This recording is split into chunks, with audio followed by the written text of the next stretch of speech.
That was obscure. I didn't mean to hard cut to myself talking, but nonetheless, welcome to the show. And we are on the clock at 101 for a $2,000 FFPC main event draft. I have told you in the past that I do support Travis Kelce going 101 overall in these spots. But also, with slow drafts happening, with everything else happening at FFPC, I also feel as if I have my exposure in Travis Kelce 101 overall. So right now, with the first pick in the very first, literally the first live draft of main events on FFPC, I am more than comfortable taking Travis Kelce 102, and I'm instead going to get my exposure here for Justin Jefferson. So we're starting the very first live draft main events with Justin Jefferson, understanding that likely I can get Kelce doing 3 to 4 more. I can get Kelce 102 to 105. Again, these are $2,000 drafts. These are not like Best Ball Manias, $25. So our exposure is limited. I still owe Chris Allen, good friend at Fantasy Life, $200. I'm going to give him that in cash, though, at next week's Expo in Canton because I'm a boomer and don't have Venmo. So, Chris Allen, if you're listening, you're going to get your cash next week. So, 4 to 6 main events for me, $2,000 drafts, managed leagues. We are out of best ball season. They'll still happen. We'll still do best ball and streams, but for tonight only between us, this is the very first live managed league, 20 rounds. Going to be a lot of fun to do together. I do have behind the scenes, courtesy of our friend Darren Armani, fantasymojo.com, the gatekeeper of all FFPC data, who even shows you in slow drafts, right? What we've been doing behind the scenes. I can even, let's actually show you this. Behind the scenes, here it is. Connor Allen, Ryan Newton, and I, this is for free to read, by the way. We have an oral diary going on 4for4.com right now. Nope, that's actually not the screen I wanted to show you. That's the behind the paywall screen. Let's do this because on 4for4.com, we do have a draft board for everyone going and explains why we're picking these players and understanding that being a $2,000 league, I'm only going to play in 4 to 6 managed leagues like this. $1 million prize to first place.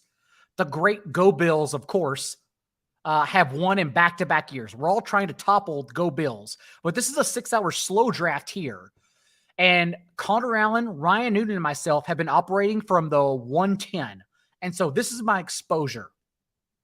I'm not necessarily trying to avoid these players, but what I'm telling you is with exposure already in at least one main event draft to these players, I'm not necessarily targeting these players. I have exposure to them. Like, I don't want exposure to Josh Jacobs or Breece Hall at this second, third round turn with the 101 because the dip is happening and they're going in the back of the third round. That's where we should be taking our chances, leveraging risk, and taking them. Whereas here, this is my, I'm hoping anyways, Jonathan Taylor slot. That's the players we should be taking. So not necessarily looking for these players. These are the players I have exposure towards right now in at least one of my main event bullets with tonight and 4 more on the way. So with that being said, let me get you back into the draft. I see all of you here. Thank you. Jessel's always here. Jessel's all ready to party. And yes, JJ is the obvious 101. DKB is back to watch. And no, this is not strategy, DKB. We are doing this live. I'm about to actually make a cocktail as well because we got 20 rounds to do this. We're going to have fun together tonight. Joe, as always, is here too. And we somehow drew Joe. I cannot believe it. Let me pull it on the screen for you, actually. I'm talking. I need to stop talking and actually do my job, and let's all watch the screen and the board together. But yes, we drew the 101 somehow. I even reached out to both the FFPC corporate, Big FFPC, and Darren Armani himself, because I wanted to make sure whenever you pull up these boards, yes, the good people at FFPC do a wonderful job of emailing you and telling you this is your draft slot. But when you walk into a normal room that the draft picks haven't been handed out to yet, and it always happens hours before time, but by default, you pretty much look like you get the 101. It just slaps your name at 101 and says, here you are in this draft. And so knowing that, I pulled up my board even yesterday and it said 101 and I didn't believe it. The room was full. I didn't believe it. But we do get to see a 101 live draft tonight. And I've never been more excited to start with Justin Jefferson. I wrote this in my Vikings team preview. If you don't have a 4for4 sub yet, no big deal. I'm not here to pressure you to get a sub. If you want one, please reach out to me on Twitter. My Twitter handle's right there on the screen at Najee Daigle. I understand inflation. If you're a new subscriber, please DM me. Let's talk. I'm like a barterer in a different country. We could talk about a price. Let's talk to each other. If not, or either way, the Vikings team previews for free on the site. And as I explain in there, Justin Jefferson, if we all had one pick, a lot of us are worried about, including myself, are trying to get exposure, right?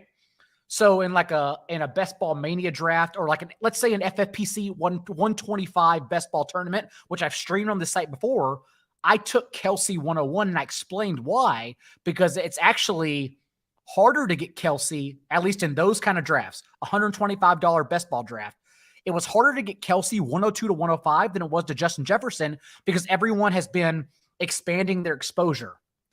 But in this kind of draft, where again, I'm only going to have 4 to 6 bullets, Justin Jefferson, you may not think so, but has more meat on the bone. I know it's crazy to say that about the wide receiver 1 in fantasy, about the offensive player of the year in 2022. But remember, Justin Jefferson caught 2 of 14 end zone targets. It was the lowest rate of double-digit receivers or of double-digit receivers to have at least 10 end zone targets. Like, believe it or not, Justin Jefferson was unlucky last year. So now imagine how good he can be against what is not being discussed as one of the worst defenses in the entire league. I think Brian Flores is a difference maker, but the Vikings organization, understanding they're in a rebuild, gave Flores worse pieces to work with. And Kirk Cousins on the final year of his contract. Cousins is done after this year. This is a pass-heavy offense expecting to win 6 to 8 games due to regression from miraculously Jesus walked into Minnesota, turned water into wine, and gave the Vikings 11 wins, 11-0 record, and 1-score games. It can't happen again. It won't happen again. So that's a pass-heavy offense that we should believe in Justin Jefferson in particular over everyone else. If we were on our deathbed, if you have one draft, 101, it's Justin Jefferson. It's not close. If you're mixing it in, get your Travis Kelce, get your everything else. And you know what's funny about this comment, Derrick? I know you're being sly, but week 17 again, the Packers play the Vikings. So Jefferson will again be on Jair Alexander in week 17, ironically enough. But it's indoors. If you want to expand that argument, it is indoors. And during the winter months, as we saw last year, Bills, Bears come to mind about making players not matter anymore. At least JJ and Christian Watson will be indoors in week 17. That's a lot of fun. So Dave Gladstone also here. Yes. The Romperoon, I agree. Jamie, I'm going to pour a Manhattan. I have the ingredients for a Manhattan, so we're going to make one together here at the turn. But we're worrying about this draft pick right now. And Jessel, since you ask, I don't hate Gibbs at the turn. But I still personally have Gibbs behind Derrick Henry and Rhamondre Stevenson. And so I think that's the direction I lean personally. I have Jefferson set up. Mark Henry, as expected, did not fall. And so in this position I consider them in the same tier. Maybe you don't, but I consider T. Higgins, DK Metcalf, Calvin Ridley, Keenan Allen, all those players in the same tier. I would go Devonta if he was still here right now. I actually have him in a tier higher, but he's not. So we're going to go back-to-back with Mark Andrews not on the board. We're going to go Derrick Henry, and we're going to go Rhamondre Stevenson over Jahmyr Gibbs. That's how I have them ranked. I have Rhamondre in the tier higher than Gibbs as well. I know everyone's trying to maybe push Rhamondre down a hair, given that the Patriots are expected to sign Leonard Fournette, Zeke Elliott. But honestly, with Elliott being the favorite, then that's our out. If Elliott signs with the Patriots, Rhamondre really doesn't lose an ounce of value because, as we've known for the last year, Elliott is washed. We don't worry about players like that stealing our touches. We still want the player in the pass-catching role. So that's where we're at. And I'm comfortable going RB here, knowing then when it comes back to us, I think the range of receivers we're all looking at together are some combination of Hopkins, London, Terry McLaurin, maybe Christian Watson if we get lucky. We got to get lucky for Christian Watson, though. So that's where we're at right now. And I'm comfortable with that. If someone took Gibbs on the turn, I wouldn't mind. But I still have Rhamondre literally a full block ahead of Gibbs. And so I'm going to stick to my guns and my rankings. And I agree, DKB. The 101, it's the best in every draft. Not just like a high-stakes league like this, but even your home league, redraft leagues, it's logical, right? Because it's the 101. You get the best players. That's why if you look at any chart, draft value goes down with every pick down the board because you're getting worse players. You're getting worse usage and worse players. Logically, the top 5 picks are the best. But it is fun in the first 5 picks. Not just 101, but the first 5 picks. Because you're guaranteed one of the top 6. You're guaranteed one of JJ, Kelsey, Jamar Chase, Tyreek Hill, Cooper Kupp, and Christian McCaffrey. And those are the kind of arguments and debates you let fall to you. You don't worry about it. You take one and you applause and drink. And that's it. Sometimes it's that simple in those first 5, 6 picks. Sullivan, we got there a little bit. Derrick Henry and Devonta Smith would have been hot. Again, I have Devonta Smith ahead of the next group of receivers, Keenan Allen and T. Higgins, who is still on the board, included.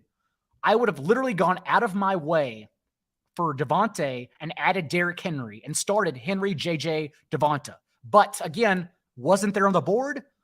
I'm not taking a quarterback in this position. Thus, we go 2 running backs and we watch everything else play out. But honestly, on the comeback, we are looking at a double tap at wide receiver or reaching on Darren Waller, I think is in my range of outcomes. But let's get there and talk. And I agree, Jessel. I know Darren Armani, actually. Fantasy Mojo, the great Fantasy Mojo. I can't wait to have a drink with you, by the way, Darren, in a couple weeks here at the Expo. I know in the most recent Pros versus Joes that is available to watch on FFPC's YouTube channel for free right now, Darren Armani did go elite tight end, so back-to-back tight end, given that FFPC is obviously PPR, 2 starting wide receivers, and tight end premium.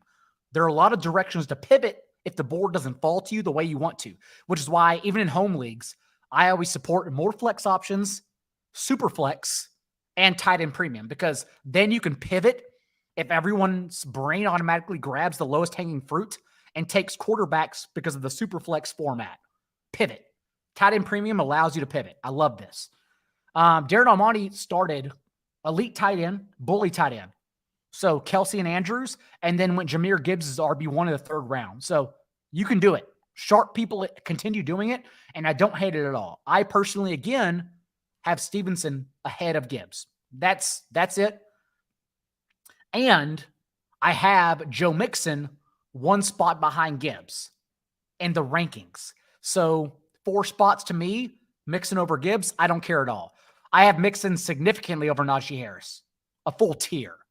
I would draft Mixon. His workload is and offense is significantly safer, in my opinion, than Najee's, given that there's no competition for Mixon, and we still have Jaylen Warren nipping at the heels of Harris. So I like Mixon a lot in the 3rd round. I think Mixon is completely fair at the 4th round turned as well. That's ideally where I'm looking to grab him. But Calvin Ridley you're seeing, going off the board right behind T. Higgins. And although I personally don't have T. Higgins ranked in that second, third round turn range, of course, if I was at 308 and T. Higgins fell there, I'd take him in an instant. Any of us would love to start Bijan, Nick Chubb. That's too far for Nick Chubb, by the way. And T. Higgins. Rankings don't matter whenever T. Higgins falls to 308. You suck it up and you take the exposure there. So that's a really good price for him. And I am comfortable, Dave. 3 of the top 25, I agree. I'm comfortable. In tight end premium leagues, this is not uncommon to see Mark Andrews go in this range. That's about where you need him. And I bet he's setting up Lamar Jackson at the turn as well. That's usually, in my FFPC experience, what people do is they take Mark Andrews 110 to 112 to set up Lamar Jackson as the 4th quarterback off the board in that range. Thus, you know, at the top here, you're not going to get Lamar Jackson. But again, as I showed you at the top of the show, I don't care about that because I'm going to have some exposure to 4 to 6 of these drafts. And I already have Lamar Jackson in one of those with my friends Noonan and Connor. So I don't need Lamar Jackson in this draft. That's okay. At least I have one bullet with him, and I'm fine taking that to war. But Mixon, remember, again, we've done this so much we know. We already know how teams set this up. Mark Andrews, Lamar Jackson. And by the way, tell me that's not sexy. Don't get me wrong, I like this team, but tell me this isn't fun as hell. Amon-Ra, Andrews, Jackson. I mean, name a sexier team than that. Name a sexier start. That's fun. Even if it doesn't win, that's a lot of fun. That's cool. So good for Danes. Yes. Mixon, I would imagine, is getting a better workload. Remember, after Steelers Week 10 bye, yes, Najee Harris averaged 6 more touches per game. He averaged 21.3 touches per game. But his share of backfield touches went down. He went from 76% with a foot injury before the Steelers bye to 70% of backfield touches after the bye. What really happened, what no one mentions, is that the Steelers just didn't trust Kenny Pickett and they started giving their backfield more touches. The Steelers running backs as a whole averaged 7.6 more touches per game after the bye because the team was hiding Kenny Pickett and leaning on their run game more. So we not only have to hope Najee Harris stays the touches because he's not explosive.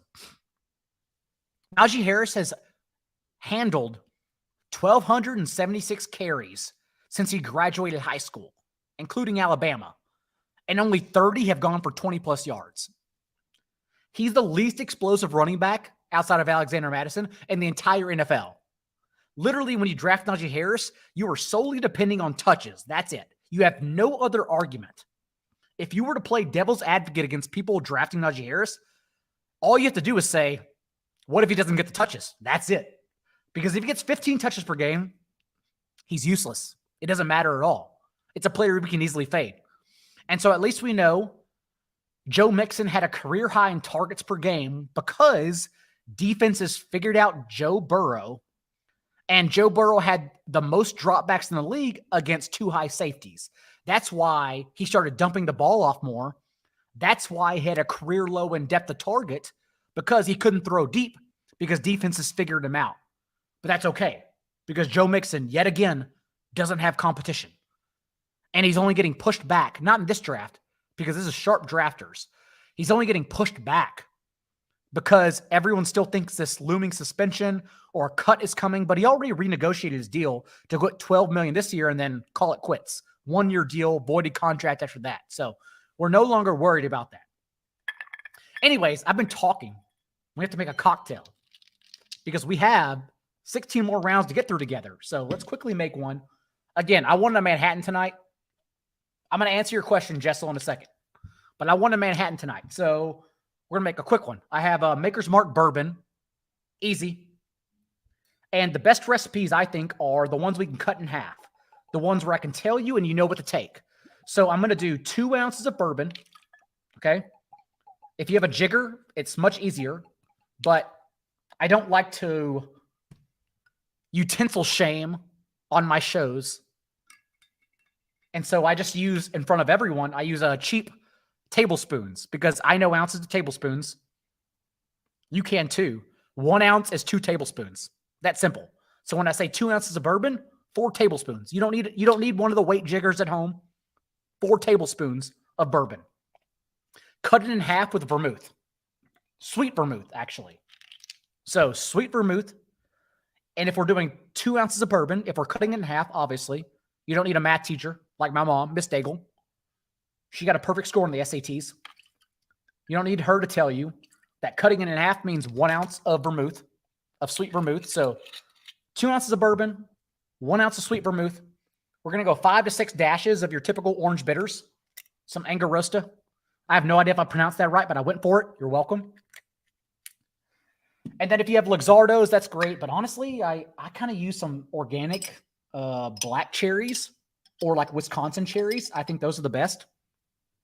So I just like to use those cherries, and I'm going to stir it around. 2 ounces of bourbon, 1 ounce of sweet vermouth, 5 dashes of bitters, and a black cherry.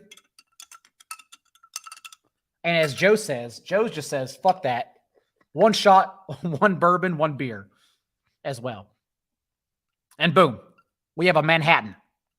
One of the most beautiful drinks on earth. Oh, yeah.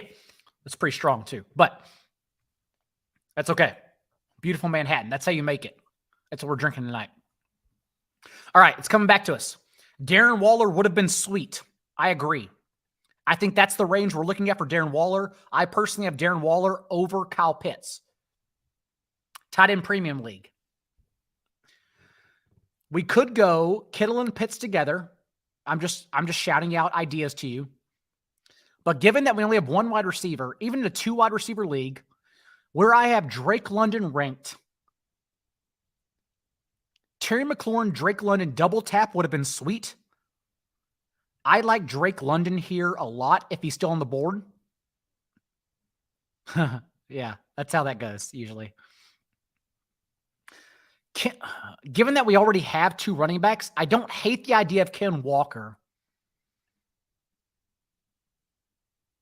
I don't hate the idea of double tapping tight end either. London would have been sweet. So basically, I'm down to, with 40 seconds, I'm going to reach on Deontay Johnson over DeAndre Hopkins and DJ Moore. You know, I think that's what I'm looking at anyways. Joe Burrow on the board, Justin Herbert on the board. I could go DJ Moore and Justin Fields too. Not that stacking is important. Johnson Williams. All right, we're gonna start Deontay Johnson for sure. Let's get a wide receiver here. And then it comes down to Kittle, Pitts. Let's take Walker off the board. But I am comfortable personally with Pat Freiermuth and David Njoku. I think Pat Freiermuth and David Njoku are 2 of the better values at tight end. Both could easily, I know this sounds crazy, but both could easily outscore George Kittle and Kyle Pitts. Herbert's also on the board. Mike Williams, in my experience, goes to the 5th round. So he's off the board.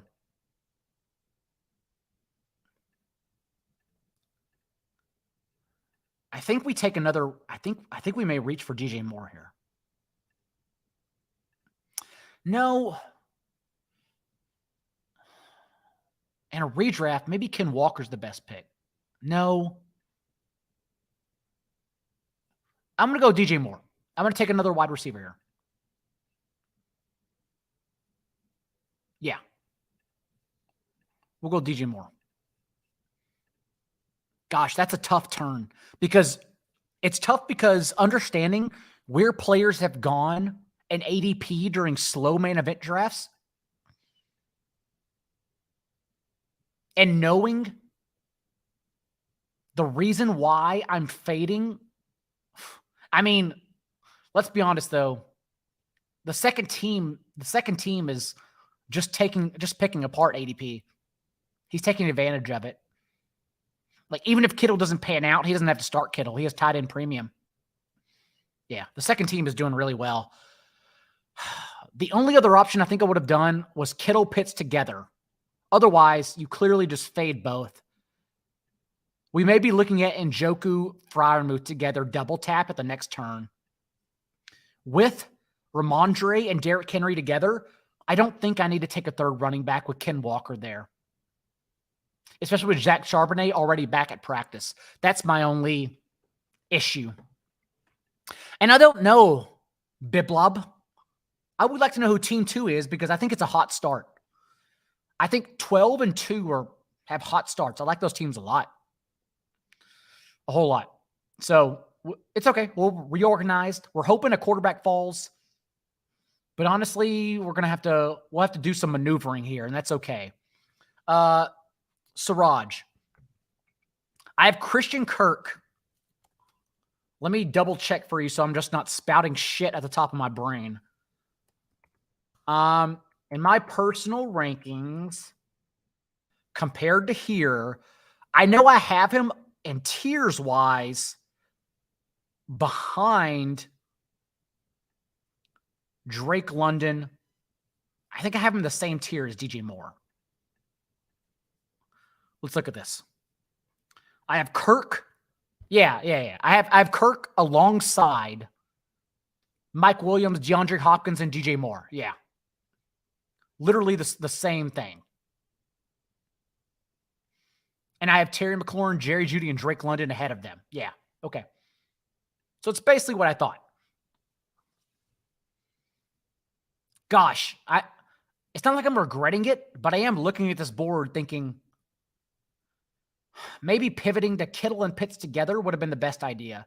Not even liking those players. I don't even want Kittle or Pitts.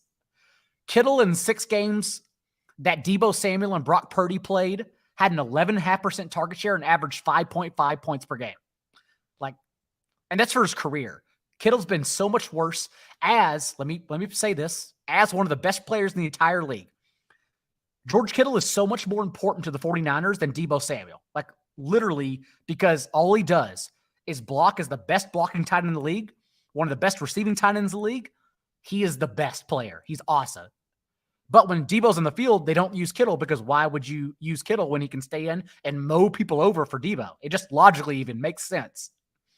So yeah, 5.5 points per game, 11.5% target share, compared to whenever Deebo was off the field in that last 5 games of the season. Remember, not only Kareem $2 million, all because Deebo got injured. That's the only reason.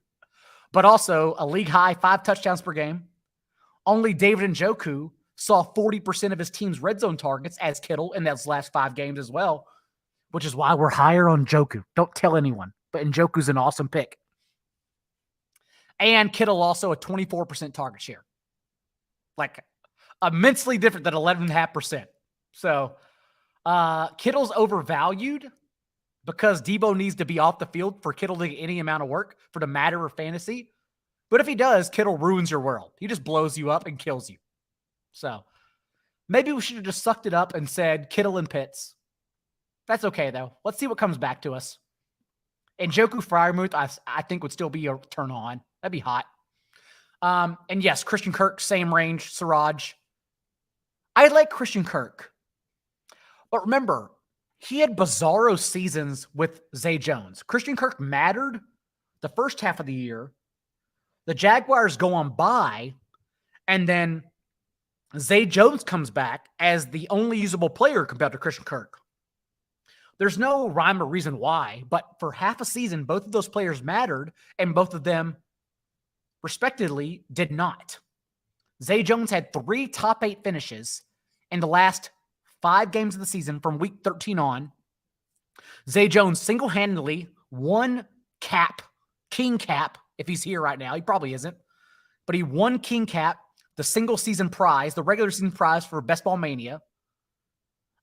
Maybe because Josh Norris was all he was touting Zay Jones. And he's right, by the way. So not making fun of Josh Norris, but he was only touting Zay Jones, no one else. And he was right. because I think really when we're touting last round players for best ball leagues anyways, what we're really trying to yell at is this player starts in 2 wide sets, is available after pick 150, so the 14th round on, and is playing with a developing quarterback with upside. I think those are the 3 caveats. And Zay Jones was doing all 3. For this year, if you told me to pick Zay Jones for both best ball and redraft leagues, it would probably be Alec Pierce. Alec Pierce is the first one that comes to mind. It'd be Zay Jones, actually.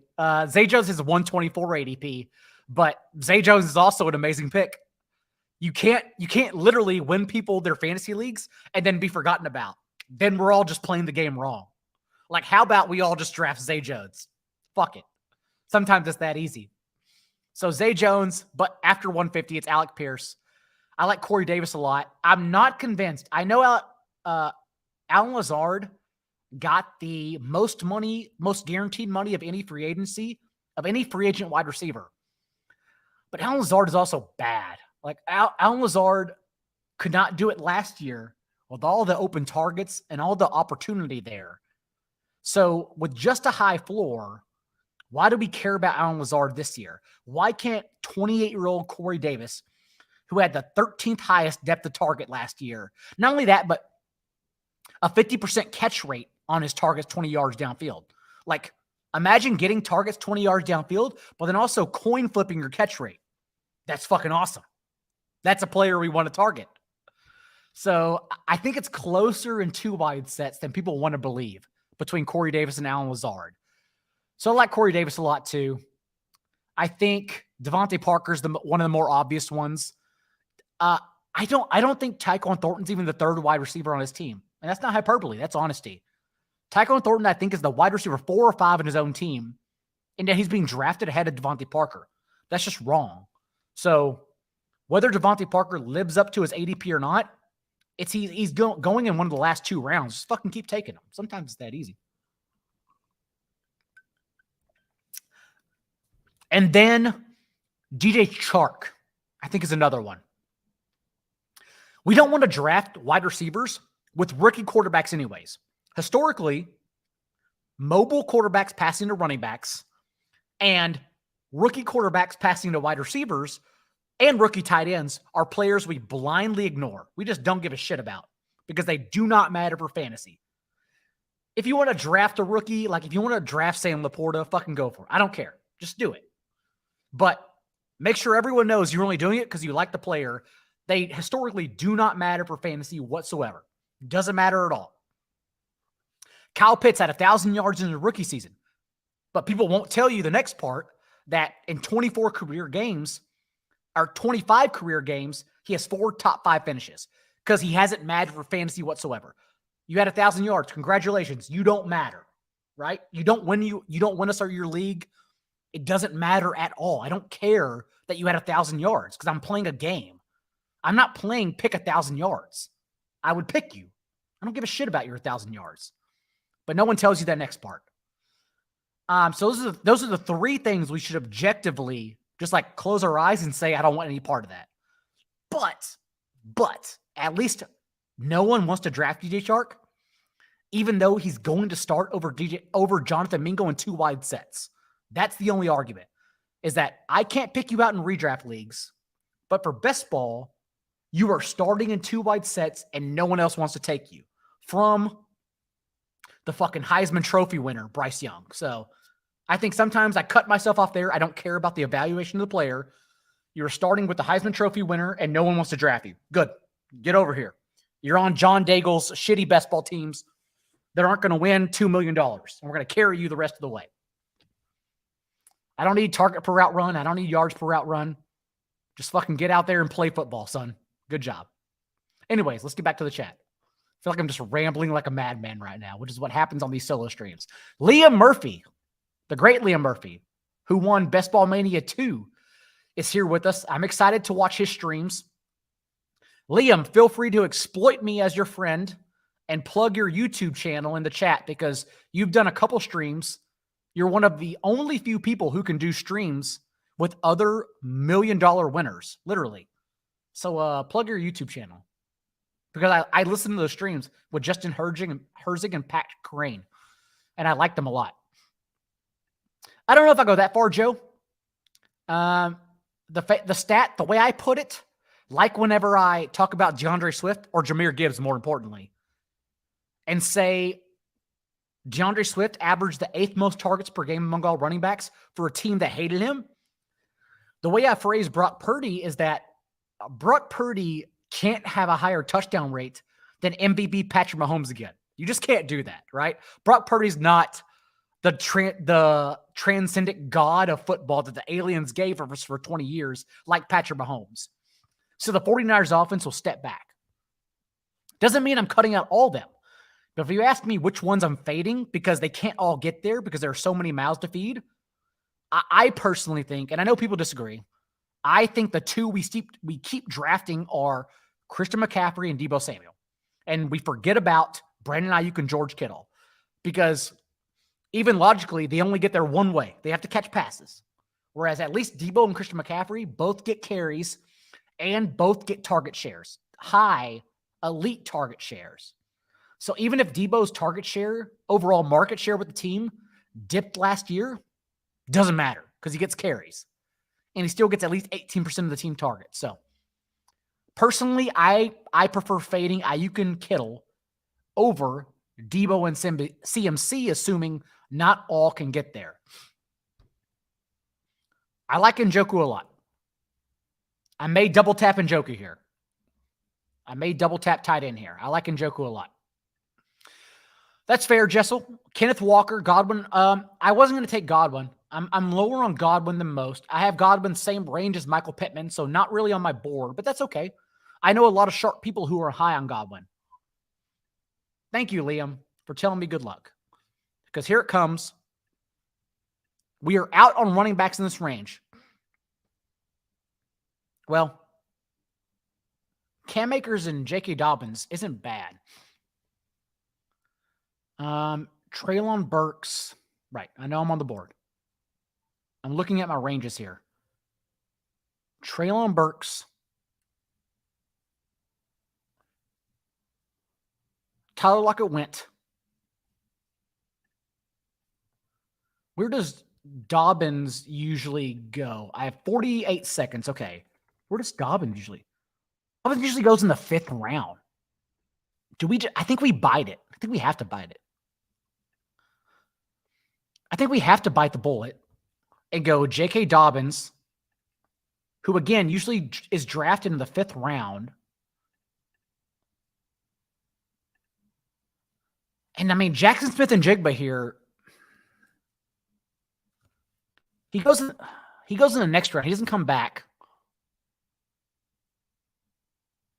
Mike Evans, Treylon Burks, Michael Pittman, Kadarius Toney's our range. We would reach on Jackson Smith and Jigba, but I don't mind that. We're taking a round and a half dip on J.K. Dobbins. I don't even think I believe in J.K. Dobbins. I don't care. It's the ADP's fallen too far. I think I take Jackson Smith and Jigba over Marquise Brown. I think that's our range here. Then we would have to hope Freiermuth or Njoku fall back to us. Jessel, Pittman and Evans on my board. I have JSN over Pittman and Evans.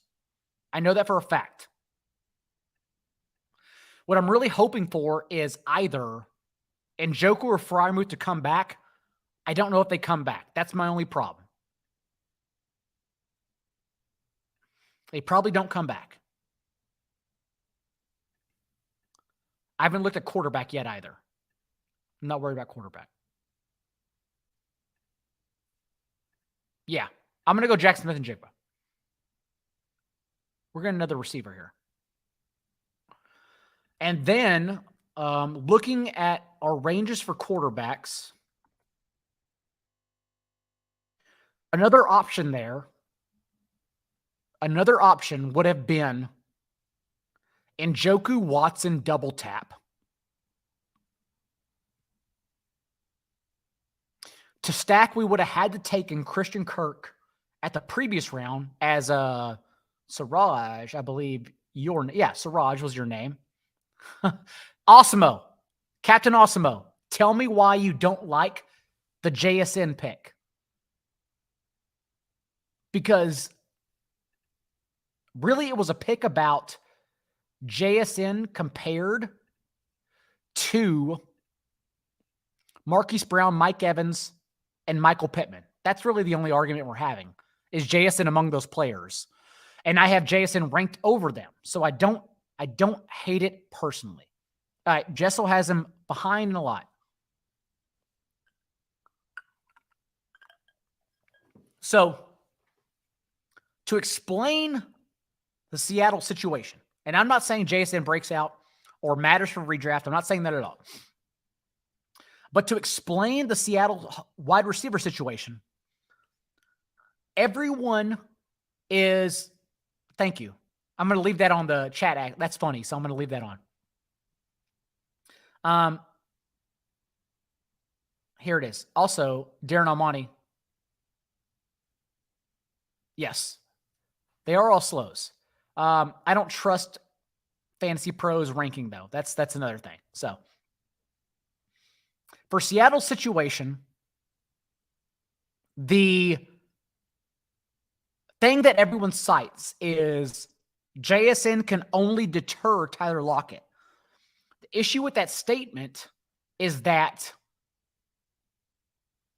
Tyler Lockett has been a better player for fantasy than DK Metcalf for 2 years in a row now. Like, Tyler Lockett is consistently the player that we as fantasy fans, analysts, readers, listeners, that we never get right. Tyler Lockett and DK Metcalf have played 32 games together the past 2 years.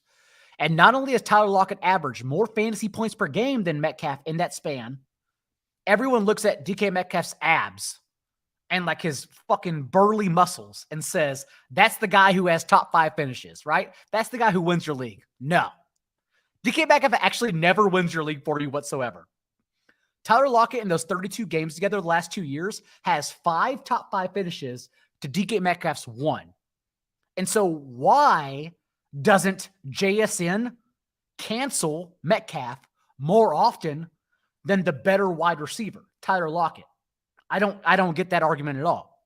So my 2 favorites personally, and I can't rank them, JSN, Lockett. I was hoping to double tap here. Obviously, this room is too sharp. Lockett will never fall that far in this league. In your home league, Lockett will fall, and you should always draft him. He's like the best pick possible. But Lockett and JSN are neck and neck. DK is the one that people are reaching on. Not to say DK can't ruin all of our lives. Of course he can. But if you're saying like you have one draft and you have to make hard decisions, DK is very clearly the one you fade every time it is ADP. Every time. Because Lockett's been better. This entire time, Lockett's the better fantasy player. So that's what we roll with. Maybe so, Jessel. Maybe DK is the third. But again, it's ambiguous. So it's at least fun. Darren, since you're here right now as well, I'm not going to check live. So tell me where J.K. Dobbins is going in updated ADP, because I think I still got value on J.K. Dobbins. I think I got value on a player I actually don't have much of, because I don't want much of him. But like Josh Jacobs or Breece Hall, at this point, it's whatever. We don't care. We just buy into dips on ADP.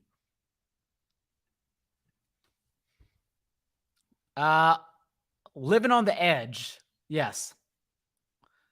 That's not fair either, because I feel like I never draft rookies. I'm actually the voice of reason, Osimo, in the industry that literally doesn't draft rookies. I lean more towards Keenan Allen. I lean more towards Deebo Samuel. I feel like I've actually had my head on straight for the most part when it comes to rookies. Although I will tell you, Kenneth Walker, I love Kenneth Walker. I don't think people give Kenneth Walker credit for being the baddest fucking dude on the planet. I'm sorry, not Kenneth Walker. Zach Charbonnet. I draft Zach Charbonnet because I think he's a rookie that matters. Whereas everyone else I don't care about whatsoever. But Zach Charbonnet, 5-star prospect, the highest, Don, welcome to the show.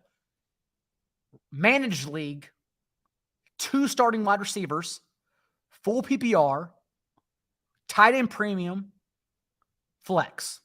There you go. Boom. Wrap your head around that. But Zach Charbonnet, 5-star prospect, highest recruited prospect on Jeremy Harbaugh's 2019 offense, only left Michigan because he got thrown into a committee inexplicably. And then when he went to UCLA, everyone touts Jahmyr Gibbs as the best receiving back in that class. Maybe he is. I don't know. Maybe he is. But Charbonnet averaged more catches per game than Jahmyr Gibbs last year, 4.1 to 3.6. Charbonnet is amazing. He is so good at football. Look at the smile on my face. He is so good. But he does have that little bit of a speed bump called Ken Walker. Ken Walker can't earn targets, can't catch the ball at all.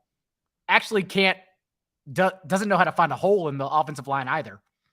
But whenever he finds the hole, he only runs for 60 yards. So Kenneth Walker's also fun. But yeah, Zach Charbonnet is amazing. DKB asking about that scoring. I don't think that factors in too much. I could be wrong. Yeah, there you go, Darren. Thank you. Dobbins still fine value. Also, Darren, since you're here, work with me, Darren, tonight. Help a brother out, because I'm just going to keep drinking a Manhattan and drafting. In my projections, which I use for this format, I don't have, by the way, good DKB, I didn't realize you had Kendall Roy as your cover image. Good job. As your avatar. That's fucking hot.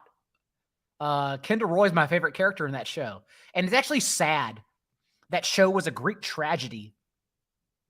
And everyone had to fail, because I know we were supposed to hate them, but they were all such amazing actors that I kind of loved them all. They were all so good at their jobs in front of the fourth wall that behind the fourth wall, I didn't want to root against them. But what an amazing show. Everyone should watch Succession.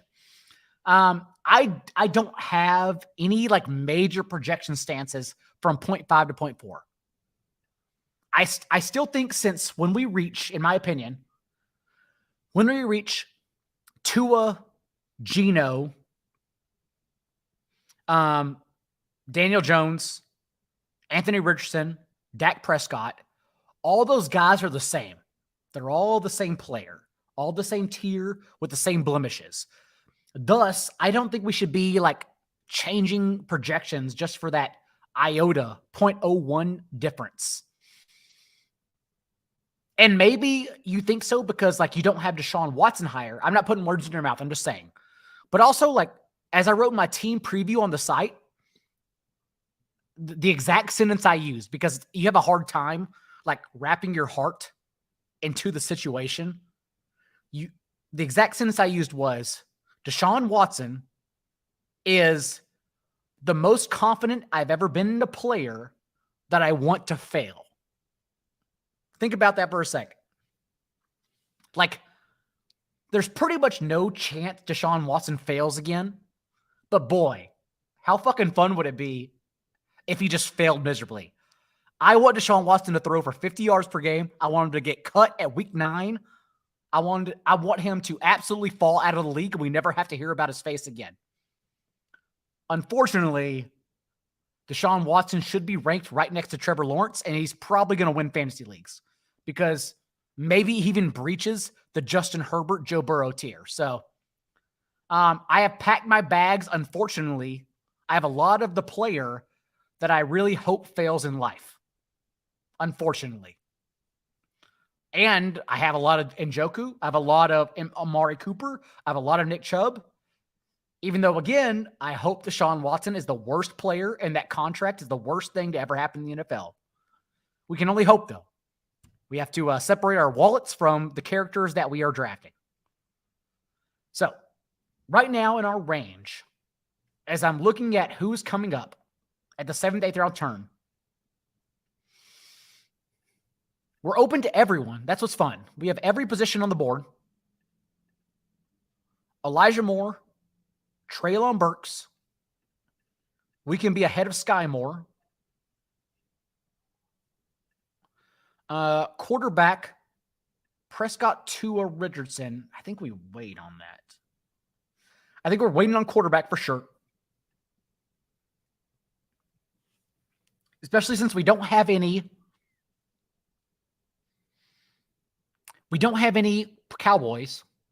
Would y'all out there take Elijah Moore or Treylon Burks? We might as well make this a chat pick, at least for one of them, because I think we take Elijah Moore or Treylon Burks here, at least one of them. But I'm open. I have them literally ranked next to one another. Like, I do not care. Yeah, because I think I have an idea for what we're going to do here. Captain Osimo. Running backs we cannot draft a running back. It is the heart of dead zones. We are 100% not doing that. Tight ends are Njoku, Don F. We are 100% drafting Njoku. I'm not leaving that up to the chat. Njoku is one of my favorite players. That's what we're doing here. Zay Flowers, Rashad White. I like Elijah Moore as well. I'm going to draft Njoku 100% here. We have to have the tight end here. And then I have an idea for what I'm doing next. But Njoku, and then the tight ends of the board are A.J. Dillon, Samaje Perine, Rashad Penny, Khalil Herbert. We can't do that. We literally just can't do that. That's a good point, Darren. Thank you for pointing that out. Yeah. Maybe we stay away from Treylon Henry since we've already banked on Henry. Zay Flowers is there. Do we want Zay Flowers over Elijah Moore, though? That's the thing. We did just take Njoku.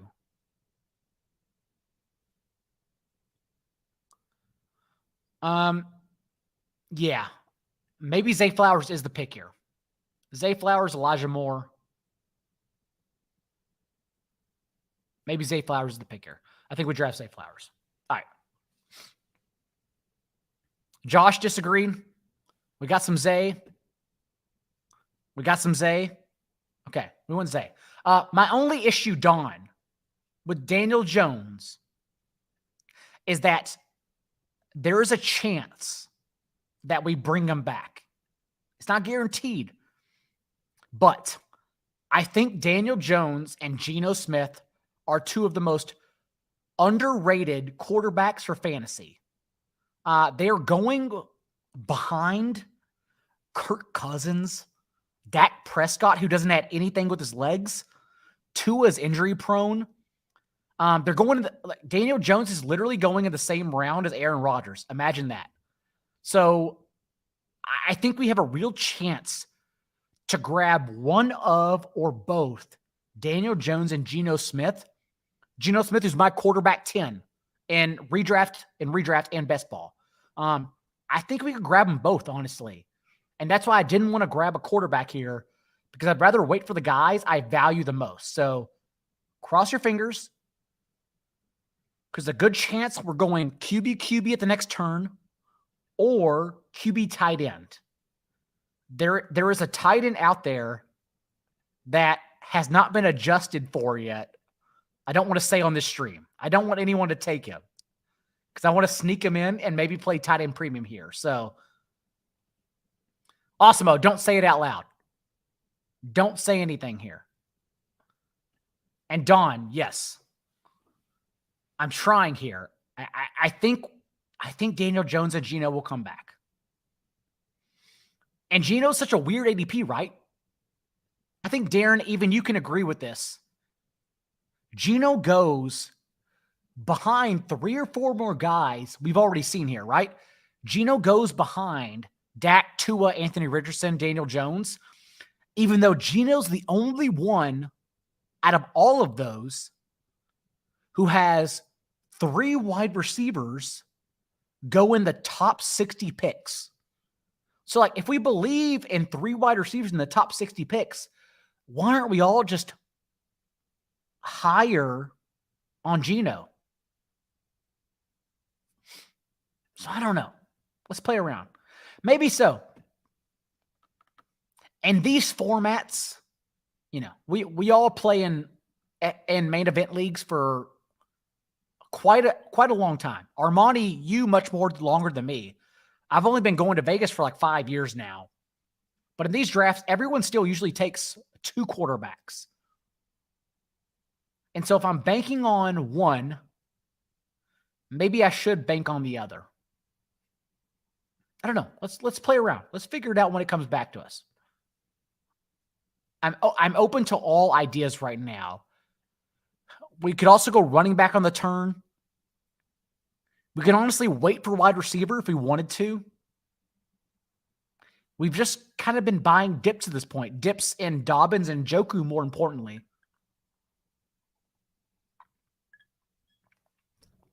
So I don't hate anything.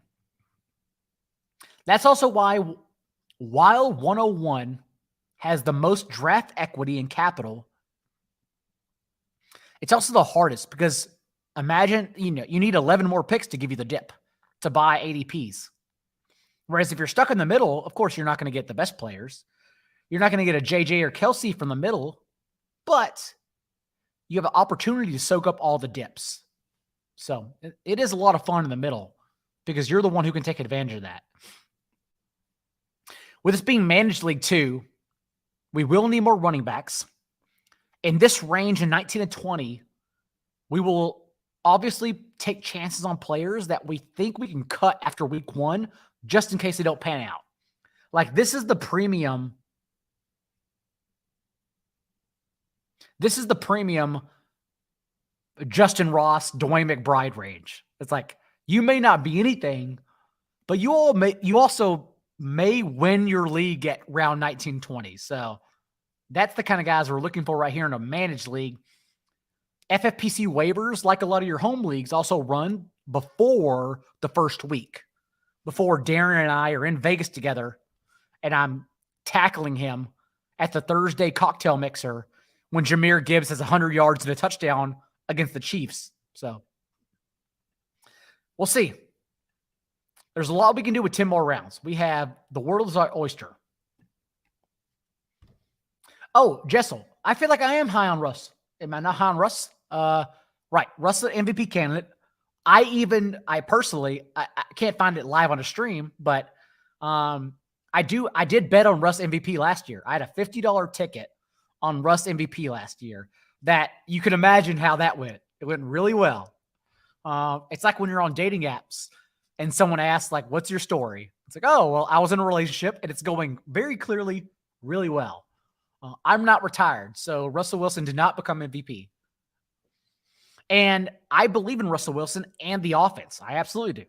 We're buying back into those guys, especially with, God damn it, he just went. So this is the tight end I thought would fall back. But again, main events are sharp. God, 12 is stacking. I don't like George Pickens, but 12 is a good team. He's just letting it fall to him. Danes is doing a good job, in my opinion. Danes and 2, I like a whole lot. That's annoying. Yeah, I thought it would go unnoticed that Greg Dulcich should be drafted around here. Like literally in these 3 rounds. But he fell because of Tim Patrick's injury. All right, so tight end's off the board. We're no longer worrying about tight end. I agree. I'm not low on Wilson. I just have him because everyone from Tua to Wilson is the same quarterback. Kenny Pickett included. They're all the same quarterback. Just take them with your stacks. Hope for the best. Yes, Jessel, it was. And it's annoying because I really thought we were going to get Greg Dulcich. That's so annoying that people are smart in high-stakes drafts. I really thought it was. Dulcich is my rankings update. Dulcich is now my tight end 10, I believe. Freiermuth, Ingram, and Njoku, Dulcich. Yes. And then you get into the Dalton Schultz, Dalton Cades of the world.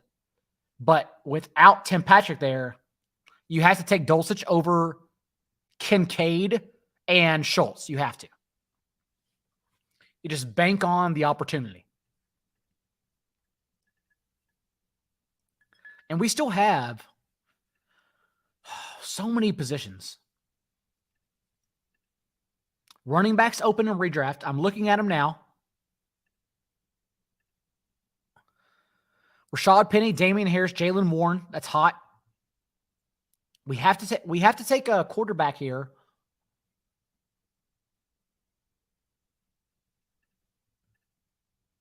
Receiver, where we're at right now, just to let everyone know, is ugly, is what it is. And we have 5. Man, we don't even need receiver, do we? We have 5. I don't think we need them. I think we need to focus on running back, tight end, and quarterback here. So let's just ignore wide receiver. Juju, Dobbs, Bateman, Jacoby Myers, Allen Lazard next up. We don't need to take from that fucking pile of bodies. Yes. Osmo, managed league. The main event, $2,000 entry, $1 million to first, massive fucking league, is managed. Thus, it's a redraft league. Just like you, I'll be grinding waivers. I wish it was best ball. That'd be amazing. But no, I'll be grinding waivers every week for this league. Every week. And in redraft for 20-round leagues, we take chances in the last rounds. You grab players that are insurance to guys who could be injured in week 1, right? Thinking we could drop them. Or when we're doing it this early, we draft players that could be insurance to guys getting injured in training camp or preseason games. Because since there is a waivers run before actually week 1, we can just drop the guys, right? We're just taking chances. We're throwing darts. So that's how I personally like to play my leagues like that. DKB, I see your question. I'm not going to pull it up on the stream because we're trying to negotiate something. That's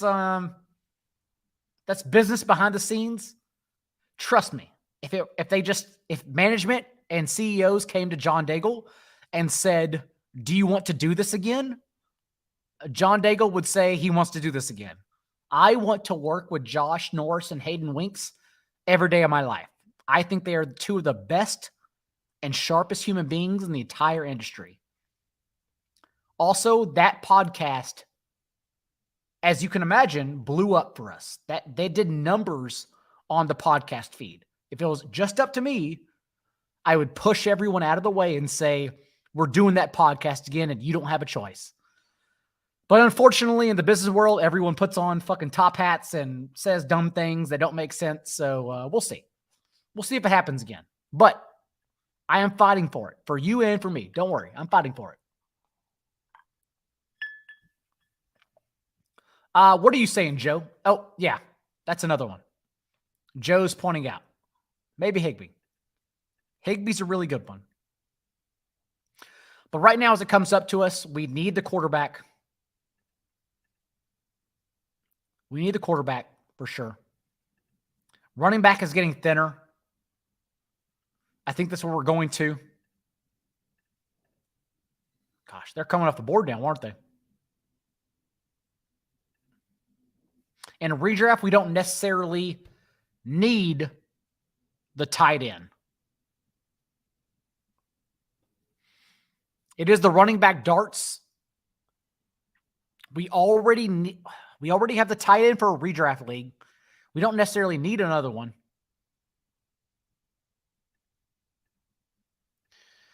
Man, I'm really tempted. I am really tempted to double tap quarterback here. But I think the best idea for redraft is Elijah Mitchell and a quarterback of my preference.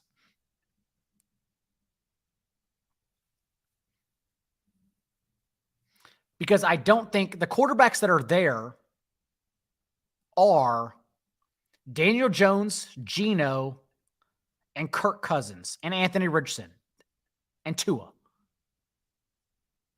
That's what we're looking at. I know it's not popular. I know I have Justin Jefferson. But given the range of outcomes with Kirk Cousins, I'm actually going to go Geno. I'm going to go Geno and Elijah Mitchell. Yeah, I'm going to go Geno and Elijah Mitchell. Those are the picks. Those are the picks right now. That's what I need. That's what we're doing.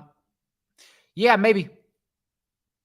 It's no, I'm not worried about that, Andy. I understand what you're saying, but I think too many people are factoring in preseason injuries when we have 7 full weeks till the season. We're all going to be fine. Everyone's going to be okay.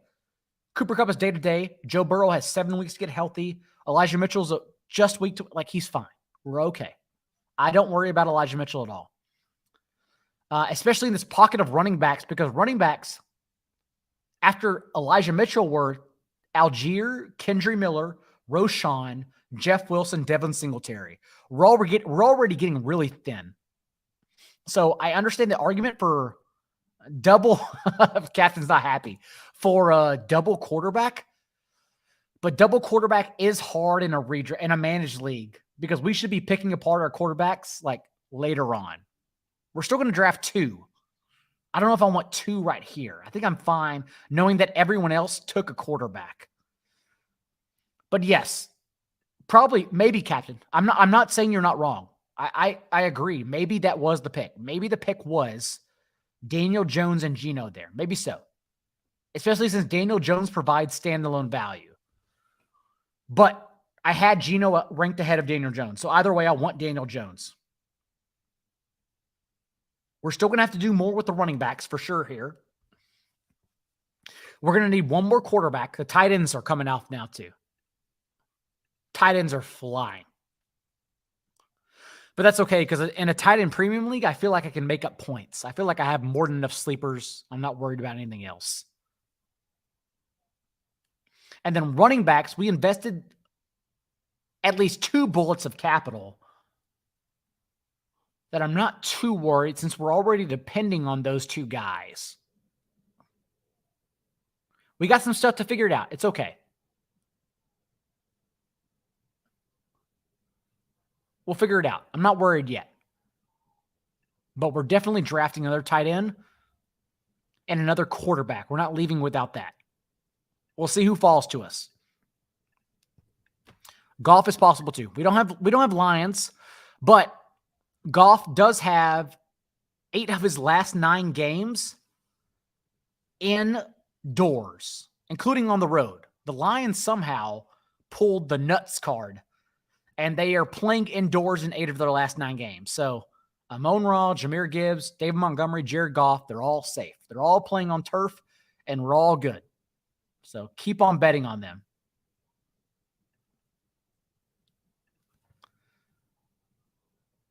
Jessel needs us to talk him up Cliff. Thank you. Darren is giving us reassurance that we don't need to throw darts on running backs just yet. Good. Because I think the next time it's definitely a quarterback. Even in a redraft league. I don't mind starting Geno every week, honestly. Let's see who falls to us. Let's not get ahead of ourselves. And yes, I agree. Darren's really good at this. This guy. Darren's usually one who's very good at pointing out, this is a tough draft. I also genuinely think it's tougher to draft from the top and bottom. Because again, less spots to get ADP dips. So we have to actually set ADP. We have to actually draft guys ahead of their ADP because they don't fall at the front. So we're doing our best. Less darts. Jessel needs the chat to help him out. I do agree, Joe. I like Geno a lot. So if you have a drink, you're watching the stream, not only like the stream, like and subscribe because it's both free. You might as well do it right now since you're there. But also help Jessel, fellow streamer, out for us and answer the question. 105, 3 wide receiver, 2 flex home league. Am I taking St. Brown over Lamb, Kupp, Kelsey, Diggs? And you're not. You're not. 3 wide receiver, 2 flex. Thus, you're starting a wide receiver no matter what, Jessel. You're 100% taking Cooper Kupp and not worrying about a day-to-day injury. 100%. I understand you want the younger player. I understand Amon-Ra St. Brown is a god. He's literally the sun god.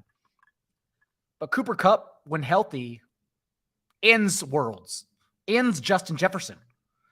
Cooper Kupp averaged the most fantasy points per game among any wide receiver last year, Justin Jefferson included. Cooper Kupp averaged 20.1 fantasy points per game compared to Justin Jefferson's 18. And Cooper Kupp led the league in the 8 games he played with Matthew Stafford with a 33% target share. All Cooper Kupp does is be the best player in fantasy football as long as Stafford's healthy. Ed, don't use good God with Amon-Ra. Like Amon-Ra is amazing.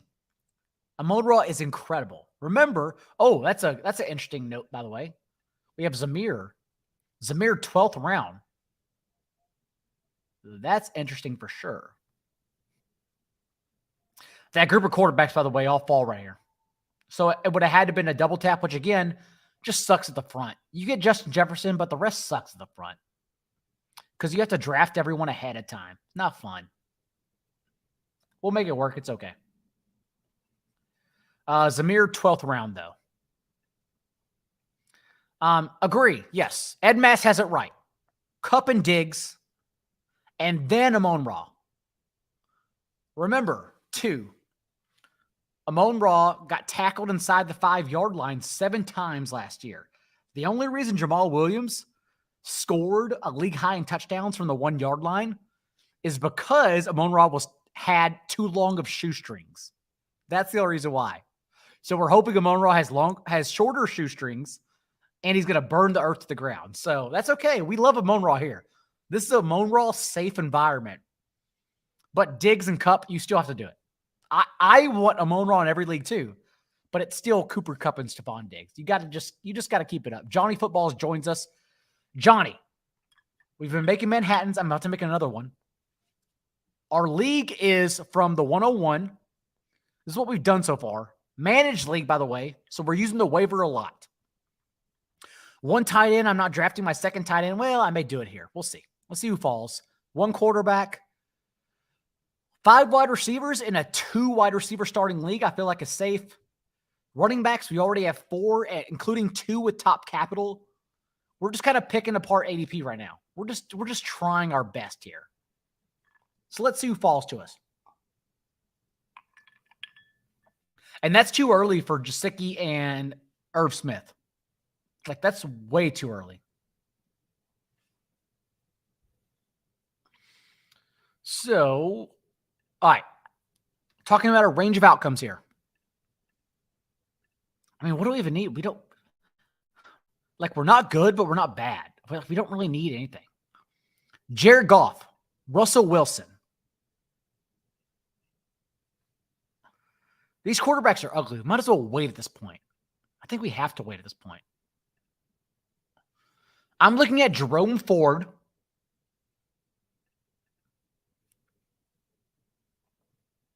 Rashee Rice.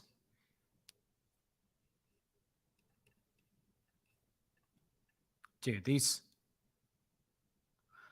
tight ends are already blown up too.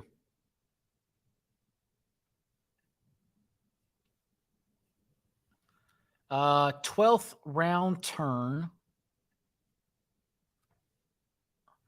12th round turn is a lot of Jonathan Mingo, Darnell Mooney, Adam Thielen, Zay Jones.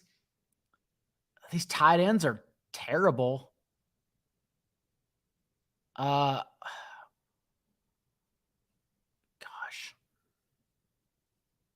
All these players are bad. Every single player here is bad. We're going to go, I think we're looking at Jerome Ford and Jared Goff. Every player in this range is bad. No one matters at all. Ford, yeah. Ford's fine value. That's okay. There is no value. That's the thing. There is zero value. MVS and Hodgins, Osmo's rooting for. That's true. Actually, you know what? You know what, Darren? Thank you for helping me out here. Thursday night means we don't have to lock in players. Thus, if someone gets injured, we get free looks. So we take our chances on free looks, especially because it's managed leagues. We don't have to have another tight end or quarterback yet. We have them. So we're drafting Rashee Rice. Goff is a free look too, you're right. But I still want Rashee Rice. I'm a big Rashee Rice fan personally, especially with Kadarius Toney injured. Rashee Rice played. Awesemo is just getting so upset that I'm passing on his players. Free look, Awesemo, calm down. And also, Rashee Rice played 83% of the routes from the slot in 2021. And then last year from college, 93% of his routes from the boundary. He plays both positions. And right now, most Chiefs receivers only do one position, Sky Moore included. So at least Rashee can maybe work himself on the field in either the slot or boundary. So I don't mind drafting Rashee here. The only other option there, I think, was Jared Goff. But even in a managed league, it's hard for me to wrap around my head around getting Goff as my second quarterback whenever I can just take Brock Purdy or Kenny Pickett later on. I don't think I care to get Goff. I'm looking at it. I don't think I want to do it. So that's where I'm at right now. All right, Genji's back. Genji, by the way, captain. We're going to make another one. We're going to make another one this turn, by the way. So for those that don't know, for those that don't tune in to the John Daigle show on every Tuesday or Thursday morning at 10 a.m. Eastern, or the Best Ball Happy Hour Wednesday at 6 p.m. Eastern, Genji shows up every week, every fucking week. I appreciate him. And he reminds me actually, to draft CEH in every league, right? That's what Genji does. So here he is actually asking a question about Superflex leagues. So we should help him out because he shows up every week. And he's asking Trey Lance, Marvin Mims, Tank Bigsby, Kendry Miller, or 2 2024 first Superflexes. And the answer, Genji, I already know. Oh, he says chat. He doesn't even want me to answer because I don't want to draft CEH. And by the way, Genji, look at this. Look at where we're at in managed leagues. CEH, 13th round. What are we doing? What are we doing? CEH, 13th round. That deserves a drink.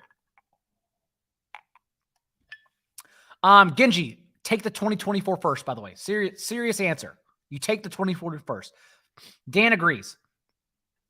Jessel agrees as well. You need to understand. Oh, yeah, everyone's here. Everyone here is saying definitely you take the first.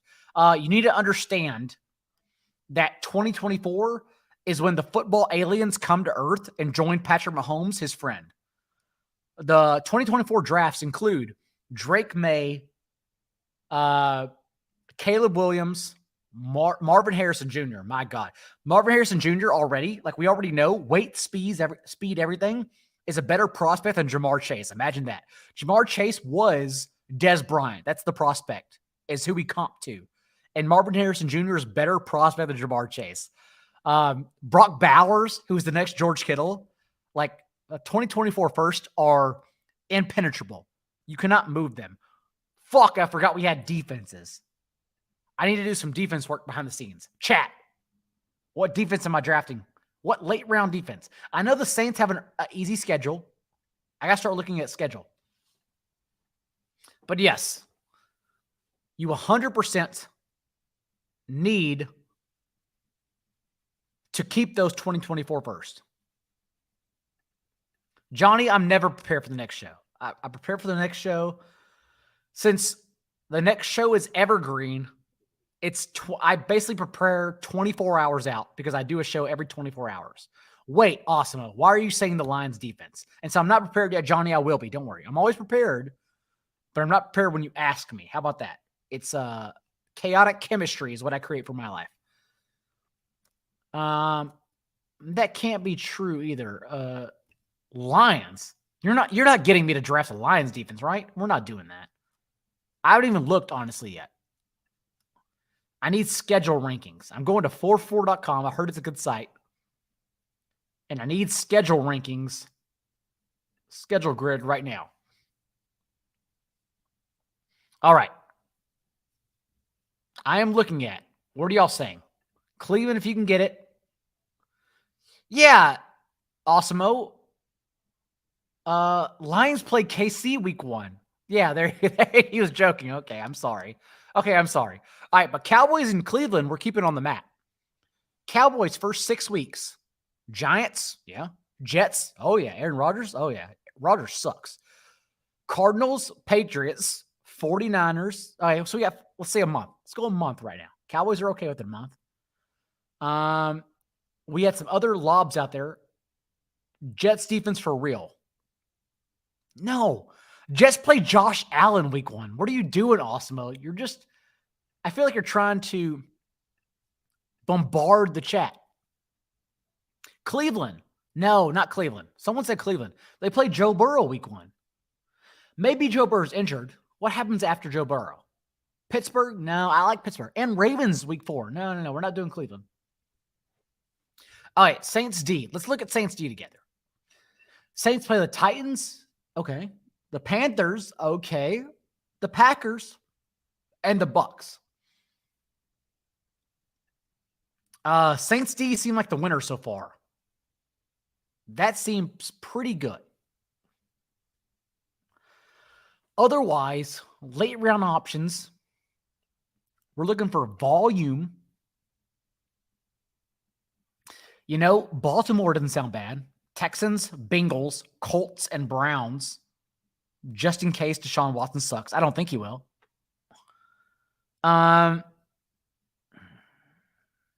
Saints sound like the winner. Saints sound like the defense we should all be drafting. Philadelphia. No, not Philadelphia. Gosh, there are not many good schedules, to be honest. Oh, you know what it is? It's the 49ers.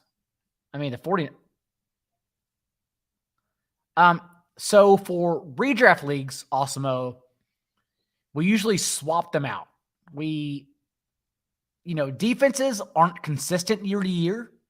They fluctuate and regress. Thus, we should all be drafting defenses later and taking advantages of matchups. So we want 2 defenses, both with good matchups.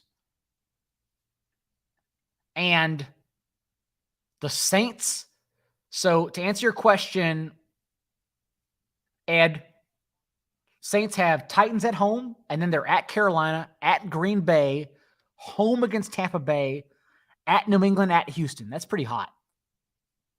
The Saints defense seems like a good one for us to target, for sure. But they're not going to go till later, so we don't need to do it this tap around. The Seahawks don't play bad. Seahawks have the Rams week 1. Okay, so yeah, Rams, no, indoors against Detroit, never mind. 49ers is good, but 49ers we know are top 3 defenses drafted every league. At Steelers, at the Rams, Giants, Cardinals. Yeah, 49ers are a really good schedule as well. I think the Saints are the winner so far. Like, we just wait for the Saints defense. But then we got to start figuring out who else besides the Saints defense is the issue. Atlanta, someone mentioned in the chat in Atlanta, the Panthers, the Packers, at Detroit, at Jacksonville, Houston. It's not bad, but it's not good. Yeah, there you go. Right. Panthers, Packers, Texans. Yes. Hodgins is gone. It's okay, though. We already drafted 6 receivers, right? Yeah, we have 6 receivers, including Jefferson. Remember, it's only 2 wide receivers starting, mandatory. We're okay. I'm not worried about starting positions here. Again, we got value on Dobbins. So we are assuming he's one of our flex starters. We don't necessarily have to start a flex wide receiver. I don't think it's the worst. And yes, we can stream defense.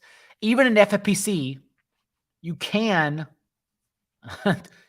stream defenses. So We'll probably have to do that, but it does genuinely sound like we're going to be targeting the Saints here, which is okay. All right. Where are we at? I'm sorry for leaving the board out. I'm sorry. I should have fixed that. Leonard Fournette already in the mid-14th? That's crazy. That's crazy, right? I'm making another drink because we have another 6 rounds of this shit. Look at this, by the way. Tight end premium league. A lot of teams have 3 tight ends already. I have 1. You know what I think that means? First of all, we're going, 2 ounces of bourbon, 4 tablespoons. By 4 tablespoons, I mean like 5. I think we're in Hunter Henry territory. Because Hunter Henry is still the best value on draft boards. And should be taken by everybody. So I think we're looking at, Hunter Henry. 6 dashes of bourbon or bitters. I'm on fucking 2 cherries this time. Good Lord, look at this fucking tight end. Yeah, we're gonna have to do Hunter Henry here. We have to do Hunter Henry. We have to. We don't have a choice. All right, we gotta get a second tight end. It's 100% Hunter Henry. This is crazy. Thank you, Ed. I appreciate it.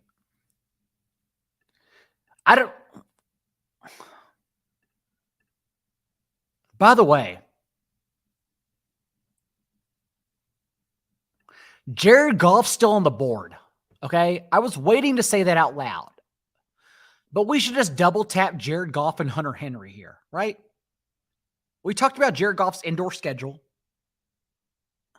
I know it's redraft, but some teams still have 2 quarterbacks already. So, like, why aren't we just taking Jared Goff and let's just take Jared Goff here. I'm looking at the chat, by the way. Awesome-o. I will take Jake Ferguson next round. I am telling you, Hunter Henry is the best tight end option here. By far. Hunter Henry is probably like the best tight end option you can get in the last 2 rounds. All right, we're going here. We're going fast. We're going Hunter Henry, Jared Goff. That's the decision. We don't need a 3rd quarterback for managed leagues. Okay. We have to. No. Disagree. Hunter Henry was the tight end 13 in points per game 2 years ago with a career-high 9 touchdowns. We knew he was going to regress because those career-high 9 touchdowns came and 40 catches from week 4 on. Unsustainable. We knew that. And then he fell to tight end 25 in points per game. And again, we knew that. But now, instead of being drafted with a top 12 ADP, he's being drafted, not here because we have 5 more rounds, but he's usually being drafted like in the last round of some leagues. It's crazy. Hunter Henry is one of the best values at tight end you could possibly get. They play the Eagles week 1, even in managed leagues where you don't go this deep, it's not tight end premium, and you're starting 1 tight end. I don't mind skipping out on tight end altogether and just drafting Hunter Henry because they play the Eagles and they're going to have to throw a lot because Jalen Hurts is going to burn that defense to the fucking ground. So, now, Hunter Henry is one of the best values. I love getting him here. We didn't think Jared Goff would make it back. Even as our QB2, I don't mind getting him here. We don't have a stack, but it's okay. I don't hate it. I think it's just fine. So, yeah, it's not sexy, but I think it's okay. Darren, I'm never going to relax. That's the thing. I am never going to relax. I'm always going to be very adept with drafting because I love drafting and I overthink it. And that's what makes it fun. We all overthink it. But yeah, I think Goff and Henry here are just fine. It's okay. Let's get some Saints. We have 5 running backs. We're going to throw some more bullets, knowing we can cut them. We're confident receivers, but we have 5. We're going to throw some more bullets. 6, actually. 6. We're definitely going to throw some more bullets. And we're going to get 1 more tight end. And honestly, I hope no one's listening, but Awesome-o. Awesome-o. Calm down. Listen. If Jake Ferguson comes back, we will take him. It's okay. We can take Jake Ferguson later. It's not a big deal.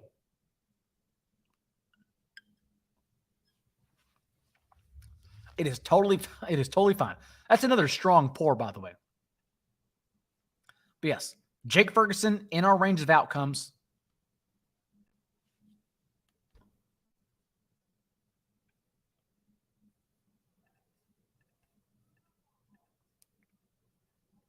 DeWayne McBride is actually a lot of fun too. So again, my team previews for free on the site for everyone from the Vikings. But to let you know, just in case you don't want to read it, because again, I don't want to pressure you. You're fine. You don't have to read it. If you support me and support the company and support the channel, it's good enough for me. I don't care. I am down on Alexander Mattison this year. So what's happening right now in fantasy is that a lot of people are extrapolating Alexander Mattison's 6 career starts for Dalvin Cook to explain like why you should draft him in the 5th, 6th round. But remember, Alexander Mattison did all of those career starts with a new coaching staff, right? With a different coaching staff who actually drafted him. Entirely new one now. And also, he's one of the least explosive running backs in the league. Like the last 3 years, out of every running back the last 3 years who have faced 4-man boxes, light boxes, right? Oh, God damn it. I don't want to be against Nelson. Nelson Sousa is literally one of the sharpest people I know. So I don't want to be against him. But in this case, I'm going to have to be. I'm sorry, Sousa, if you're listening. Because like fucking Sousa he's a genius. He really is. But the last 3 years, out of every running back to face 4-man boxes, light boxes, right? Alexander Mattison is literally last in yards per carry. He does not create gaps or yards after the carry after his own. He's so bad. And so I just wonder if it's like Chase Edmonds last year, in which, yes, he may start as a starting running back, but if they're just so bad and it's an ambiguous situation, like Chase Edmonds last year, why would we be wasting a 6th-round pick on him? Did we not learn our lesson? An ambiguous situation for a bad player. We got to learn our lesson at some point. And I feel like we did it last year. If it was not for Mike Davis 2 years ago, you should have learned your lesson. You should have learned your lesson then from Chase Edmonds last year. But then if you didn't learn your lesson, you're probably drafting Alexander Mattison. That's the whole point. So now we stay away from Alexander Mattison. Captain, that's a bad take. That's the worst take. I'm sorry. I shouldn't say that because remember, in BBM and DK, Mattison was an 8th-round pick before Cook was cut. So that's not fair to you, Osmo. Now, if you tell me you've been drafting Mattison in the 5th round, that's when I tell you you're a fucking idiot. How about that? That's wrong. Do not draft Alexander Mattison in the 4th round or any higher than that. That's crazy. But if you take a discount, that's okay. That's fine. You're forgiven. Because again, bad player, ambiguous situation, different coaching staff. Wrap it all up. That's what matters the most. You're seeing the types of players here too. If you're in a 15th round managed league, they're going to come off the board. I don't like Michael Carter. Remember, when Zonovan Knight was active last year, he out-touched Michael Carter in 6 of 7 games. He played with Carter. So the training camp hype doesn't matter. We have data. We have evidence. Zonovan Knight's a better pick than Michael Carter, and Zonovan Knight goes like here as opposed to here. So ignore Michael Carter. I love DeWayne McBride and Ty Chandler. You just take Papa shots on them. You take darts thinking that Madison's going to fail. No big deal. You just take shots. Deontay Foreman's an interesting one because think of this. Travis Homer signed a free agency, plays special teams. Roschon Johnson drafted with high capital, day 2 capital. Not only was a special teams captain at Texas, but also is literally one of the best pass blocking backs in the nation. Like Roschon literally, Texas took Bijan off the field for Roschon to pass block. That's how good he is. Whereas Khalil Herbert can't earn a target to save his goddamn life. So if you get down to a game day, right? Deontay Foreman is scratched every week because Deontay Foreman doesn't play special teams and doesn't catch patches. You have to scratch him every single week. So, like, I think we should be higher on Roschon Johnson than Deontay Foreman. Deontay Foreman, the ADP doesn't make sense to me at all. And that's kind of where I'm at before these. Yes, Don, stop talking. Don't say that out loud. We're trying to get some value here. And we're gonna soak up that value, by the way, to come here. We are in the range of Gus Edwards. I'm trying to just give you the range of players here. God, they're all bad too. Every player's bad. Gus Edwards. Yeah, they're all bad. They're all just terrible players. Josh Kelly, Malik Davis, Deuce Vaughn. I still like Zach Moss, honestly. I know that's not a good opinion. Justin Ross. Well, no, Justin Ross is going to go later. I mean, we could go Justin Ross here, honestly. We could go Richie James and Justin Ross. How about that? Every player's bad. How about that? Every player.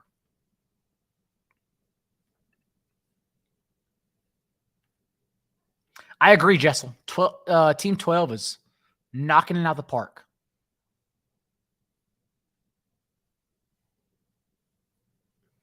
I agree. I'm agreeing with you. I'm agreeing with you. Everyone agrees. Team 12 is amazing. I'm not disagreeing with y'all. I wasn't at 12. What do you want me to do? I didn't, nothing fell to me. It's like Akron, Ohio. Everything was earned here. Nothing was given. We're the ones having to make decisions. You know, and I think we go Justin Ross. Yo, I'm not kidding. Ferguson's already gone. We can't do Ferguson. So get Ferguson out of your mind. The top tight end, we're going to go Justin Ross here. Not up for debate. The top tight ends here are Jelani, Hayden Hurst. Hayden Hurst is actually a good pick. Taysom Hill. Taysom Hill's the best pick, actually. Why aren't we going with Taysom Hill? Why aren't we going Justin Ross and Taysom Hill? You have 60 seconds to talk me off Taysom Hill. He's the best pick. The receivers are awful for redraft. Lazard, I mean, it's okay. Shark, MVS, Campbell, Richie James, Curtis Samuel. Okay. Everyone's saying go another running back, but which running? Zonovan Knight, Josh Kelly, Malik Davis, Deuce Vaughn, Zach Moss. Zach Moss is probably the best of all of them, honestly. Like,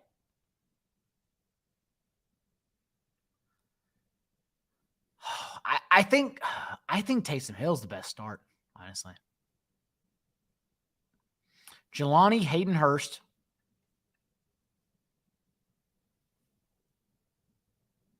We do need another running back.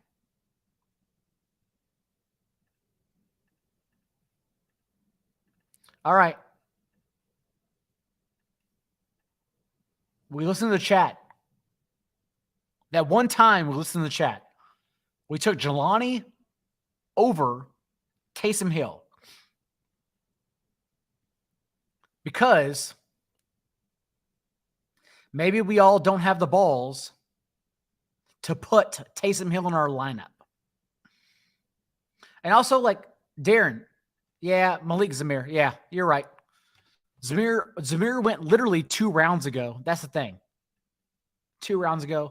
And here's the fun thing, this guy. We're taking darts in this range. When you say Eckler's backup, everyone assumes Josh Kelly. But remember, Isaiah Spiller was a day 2 pick. Isaiah Spiller was a 3-down back in SEC offense at Texas A&M. There are little outs for him to be the backup behind Josh Kelly, right? He can beat out Kelly. So I hear you. And we need a defense and a kicker, so we have to factor that in.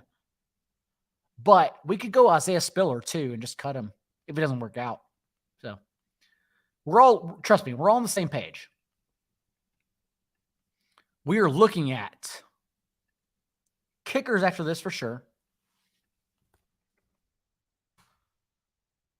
And then we're going to we already talked about defenses. No need to talk about more defenses. Let's hope the one comes back to us. And if so, we are 100% wrapping it around.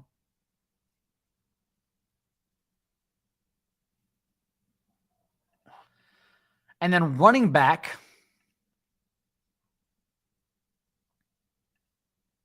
When you talk about running backs you could cut before week 1 or in preseason, I think it's Zach Moss,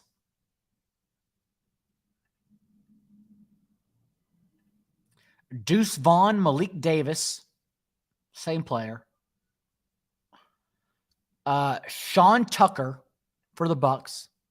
If you don't believe in Rachaad White's talent, which I do not believe in Rachaad White's talent. Isaiah Spiller.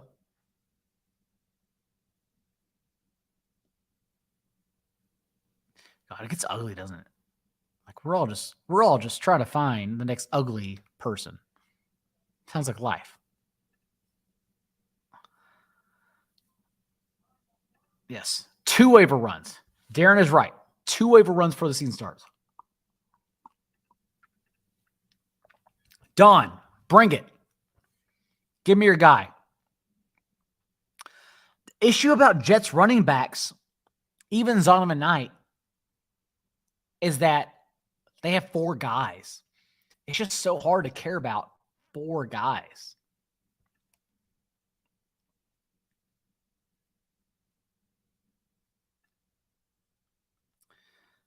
It's tough. Again, we're at the turn. We're at the 19th and 20th round of our managed league. We're going to cut these guys most likely. Cordero Patterson, I actually think is probably maybe Cordero Patterson, they put him as a wide receiver. So we get the cheat. That seems like a good idea. We could take Kelly. No, we can only take 1. So we have to make our pick. I think Zach Mott. Yeah, Captain likes Jordan Mason.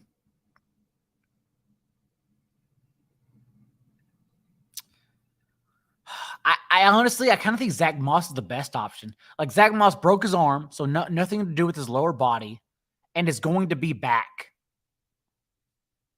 That's the thing. He's going to be back to play by week 1 if Jonathan Taylor isn't there. So I just keep thinking Zach Moss is the... All right. Thank you, Don. Keep this a secret between us.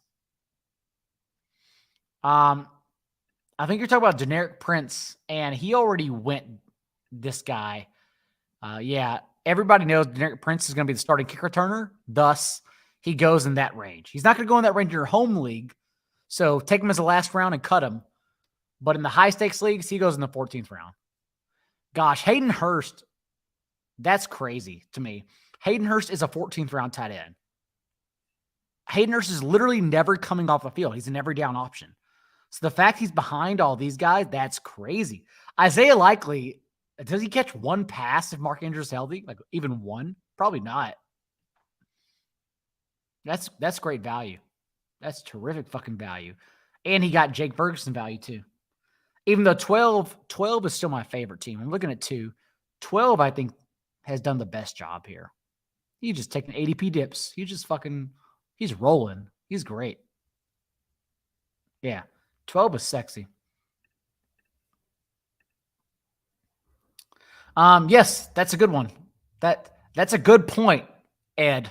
Is that Zach Moss is Zach Moss. That's the best stat. Sometimes, we cite targets per route run and yards per route run, but sometimes all you need to say is Zach Moss is Zach Moss. So, yeah, that's actually a terrific point.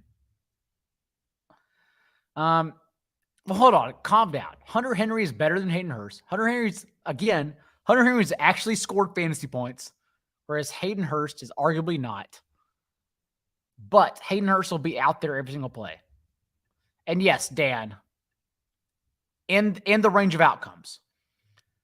And Njoku is definitely in a 20th round pick. I think right here we are taking defense and kicker. We got to beat that. We got to beat that last stretch.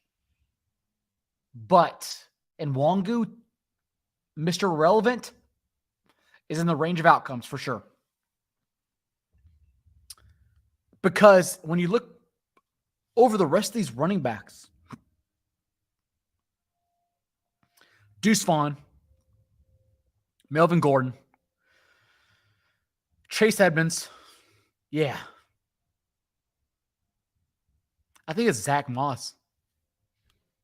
But I think we take kicker. I think we take kicker and defense. Yeah, kicker and defense. And then we call it a day, and we take a running back and pat each other on the back, and we say we did our best, but did we get the best value in this draft? Probably not. But did we do our best? We did our best for sure. We paid attention the whole time. I would have liked for it to look sexier from the 101. Geno Smith and Njoku, JJ double running back. It's fine. It's not sexy though. Like that's still so much fun. That turns me on. Amon-Ra, Andrews, Jackson, Brees. That turns me on. That's fucking hot. I've never seen a woman look like that. That four. That's fucking sick. Or man, I'm opposed to anything. I'm not opposed to anything. That's hot. Yeah. So 12's draft definitely looks better than ours. I will say that for sure. We did our best, but we were forced to literally change ADP from the top. Whereas it just fell to the back. That's not fair. That's not fun. It's okay though. Yeah, I know, Ed. Calm down. I know. Yeah, spoiler alert. Main events are sharp. I know. But it's still fun to get value. You still want like some kind of value, right? I love drinking with y'all. I genuinely do. I love getting on a stream and chatting. It's actually like you're kind of talking to people. Like you're just kicking it back and forth. We still want value. We didn't get any fucking value. That's the thing. We got nothing. We got J.K. Dobbins, but even he may not be value. The Saints defense went. Who drafts the Saints defense? They suck. And they went. All right, so we're going Jake Elliott. We have to draft a defense here, otherwise we're going to get stuck with the last one. So I think we're down to Jets, Patriots. Patriots play the Eagles week 1. No, we can't. Patriots play the Eagles week 1.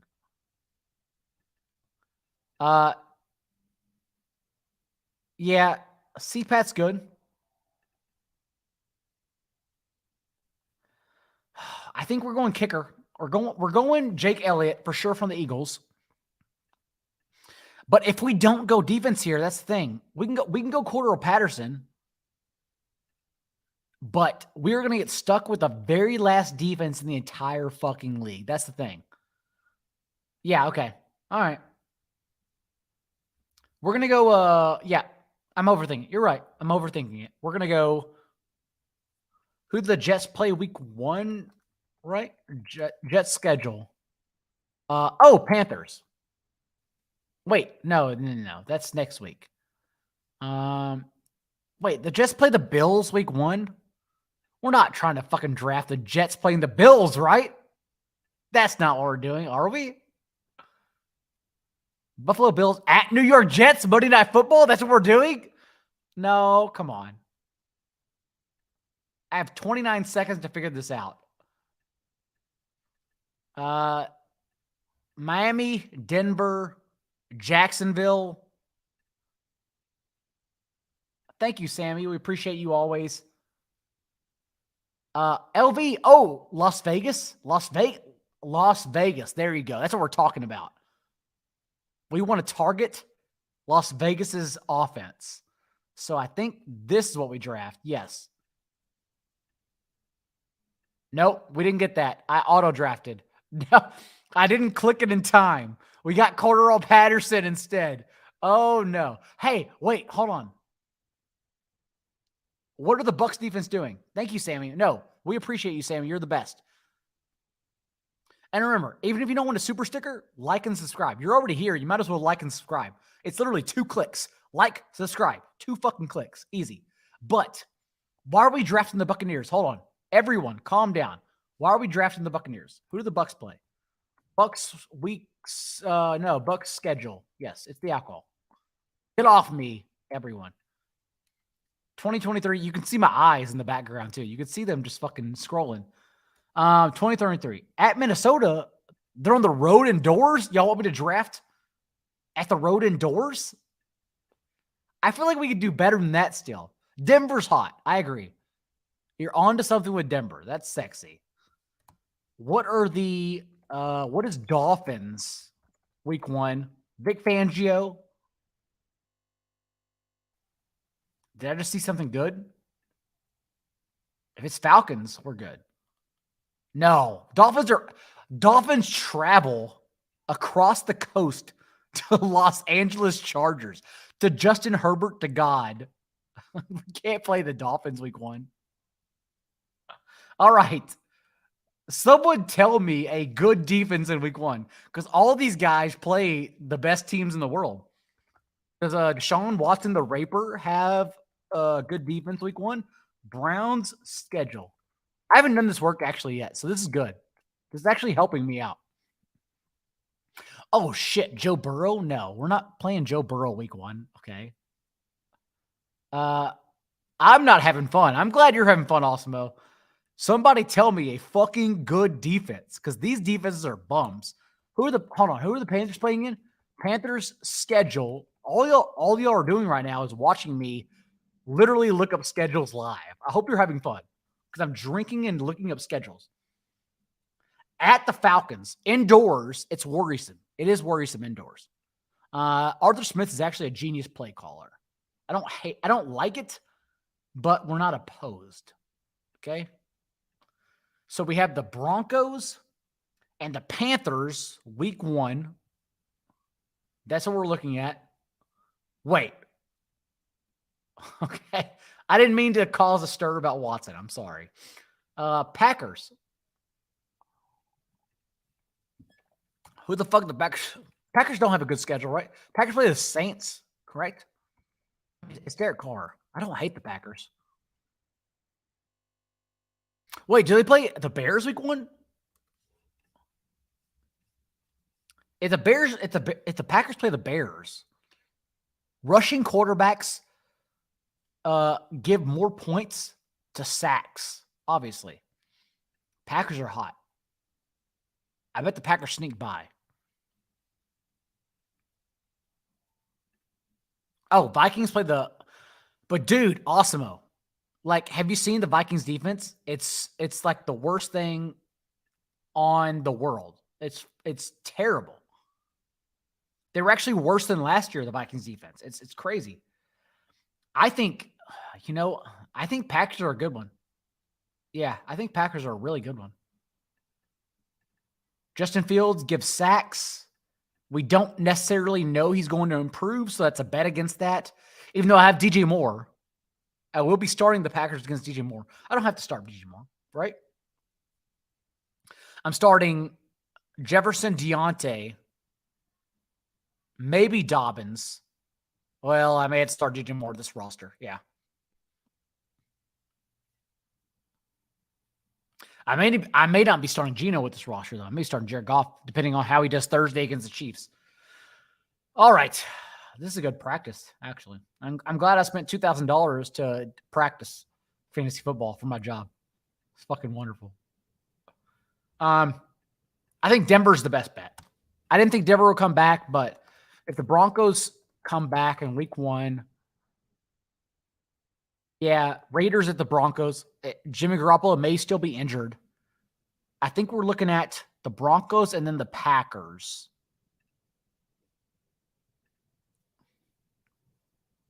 I agree, Biblop. Brian Flores is amazing. I agree. We got some votes for the Packers or Bears. Okay. There you go, Ed. Actually, now we're talking. Yes. Now we're talking. Easy. This is an easy game script. If DJ Moore clowns the Packers defense, but then the Packers also sack the shit out of Justin Fields trying to catch up. Now we're talking. Okay. So we're looking at the Packers defense. Is what we're doing right now. And then we'll review the team after, by the way. We're not going to review everyone because I really just think 12 did better. I love 12's team. And it's not even about the players, right? Like players, micro evaluations, whatever. Who cares? Like you just take the cards, let the chips fall where they may. You're dealt the cards. And like Danes just was dealt the cards and said, I'm going to play fantasy football. And what a good game he's playing. This is fun. This is good. This is okay. I love what he did. I really love what he did. Yeah. Yeah, Dane is good. Dane knows what he's doing. That's frustrating. I could have fucked up along the way, but I feel like I was pushed into a corner. I felt like I was having to make decisions for the next 23 picks. But maybe not. I don't know. I'll ask my therapist about that. I don't know. But it was tough. It was really tough. By the way, Biplab, apparently from sources I trust, I'm not going to say this on another show, but just know between us, we're all in the chat, we're all friends and family together. I've heard Baker Mayfield is like out at bars every night during. We did get sniped. That's fucked up. I've heard Baker Mayfield is out at bars every night in Tampa training camp, whereas like Kyle Trask is actually studying the playbook. I don't know if that means anything. I really don't know. I have no idea. By the way, so is it Pack? Yeah, I think it's Packers defense, right? Packers. It's either the Packers or the Broncos. I think the Packers are the nuts, like run out for all of us. So we just draft the Green Bay defense, and I'll figure it out behind the scenes. It's all good. No big deal. But I've heard that Baker Mayfield is literally at the bar every night, and that Kyle Trask is the one who's actually like putting in time to learn the playbook. I'm just letting you know. It may not mean anything at all, but I'm telling you what I've heard is that Kyle Trask is ahead of Baker Mayfield right now is what I've heard. May not mean anything. All right. From the 101, do we like the draft? No. Now, let me correct that. Do we love the draft? No. Do we like the draft? It's fine. It's not sexy. It doesn't stand. It doesn't pop. We just took running back dips. Should we have taken Henry and a wide receiver? Maybe, but like, I don't have any of these receivers in the same tier as Rhamondre. So we just followed what we know. I feel like we got fucked up more by London and McLaurin and Watson going before DJ Moore, because then you're forced to pick Lockett like literally 2 rounds before ADP or DJ Moore a full round before ADP. So maybe I should have had the gall to do that.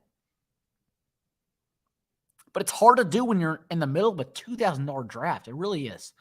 Dobbins was fine value. I don't mind it at all. JSN, fine.